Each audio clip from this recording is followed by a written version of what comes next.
বিষয়, যে কাম, ক্রোধ, লোভ।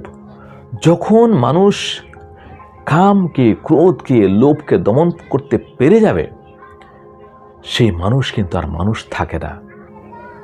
কিন্তু এই শক্তি এবং এই তিনটে জিনিস প্রতিটি মানুষের মধ্যে আছে, চাই স্ত্রী হোক, চাই পুরুষ হোক। কিন্তু যে তাকে দমন করে নিয়েছে, যে তাকে বুঝে নিয়েছে, যে তাকে সংযত করে নিয়েছে, সে কিন্তু মানুষ থাকতেও সে একটা তীর্থ সমান, সে একটা দেবতার সমান। সে এমন একজন সন্ত যেমন প্রেমানন্দ মহারাজজি। ওনার দর্শন মাত্রই আপনার তীর্থ সেবনের পুণ্য হয়ে যায়। ওনার স্পর্শ মাত্র আপনার ভগবত প্রাপ্তির একটা রাস্তা খুলে যায়। ওনার কথা শুনলে আপনার মন নির্মল হতে থাকে, মনের মধ্যে থেকে যে কলুষতা, এই সব কিছু বিনষ্ট হয়ে যায়। সন্তের মিলন ভাগ্যগুণেই হয়। সন্তের মিলন অনেক পুণ্য ফল